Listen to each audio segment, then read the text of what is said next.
அனைவருக்கும் வணக்கம். நான் உங்கள் அமுத சித்ரா. சித்தர் ஸ்ரீ மகான் சுருளி சுவாமிகளின் வாழ்க்கை வரலாற்றை தஞ்சை தமிழமுதம் சேனல் வாயிலாக பதியிடுவதில் மிக்க மகிழ்ச்சி அடைகின்றோம்.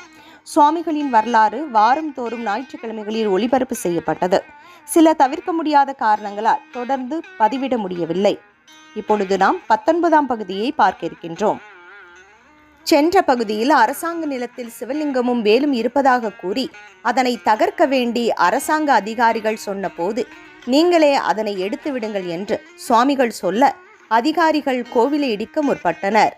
வாங்க இந்த பதிவில் அதனை தொடர்ந்து நடந்தது என்ன என்பதை காணலாம். அதிகாரிகள் அச்சம் கொண்டு இது தெய்வீக சக்தியாக இருக்கும் என்பதை உணர்ந்து சுவாமிகளிடம் ஓடிச் சென்று அவரது பாதங்களை வணங்கி மன்னிப்பு கேட்டனர். தங்களுக்கும் தங்கள் குடும்பத்தினருக்கும் எந்த குந்தகமும் ஏற்படா வண்ணம் காக்க வேண்டும் என்று வேண்டினர். சுவாமிகளும் சிரித்த வண்ணம் அவர்களுக்கு திருநீர் வழங்கி அனுப்பி வைத்தார். சில மாதங்கள் கழித்து அதவத்தூரை சேர்ந்தவர்கள் சுவாமிகளிடம் பிரதிஷ்டை செய்யப்பட்ட வேல் அருகில் இருந்த ஆலமரத்தில் வேருக்குள் சென்று விட்டது. ஆகவே அதனை அங்கிருந்து அகற்றி வேறு இடத்தில் வைக்கலாமா என்று கேட்டனர். இனி அதை எடுக்க முடியாது என்று சுவாமிகள் கூறிவிட்டார்.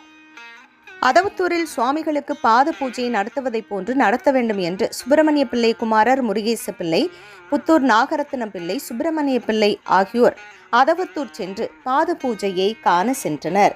கண்டு மெய் சிலிர்த்தனர்.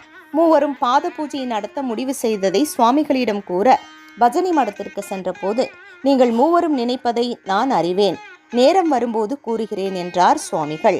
நாம் நினைத்தது சுவாமிகளுக்கு எப்படி தெரியும் என்று மூவரும் வியந்து தங்கள் ஊருக்கு சென்றனர். 4 ஆண்டுகள் கழித்து சுவாமிகள் பாத பூஜை நடத்த அனுமதி அளித்தார். 1933ஆம் ஆண்டு முதல் இம்மூவரும் பாத பூஜையை நடத்தினர். 1938ஆம் ஆண்டு பாத பூஜை நடந்தபோது சுவாமிகள் அடுத்த ஆண்டு நான் வரமாட்டேன், இந்த செங்கோலை வைத்து பூஜை செய்யுங்கள் என்று கூறினார்.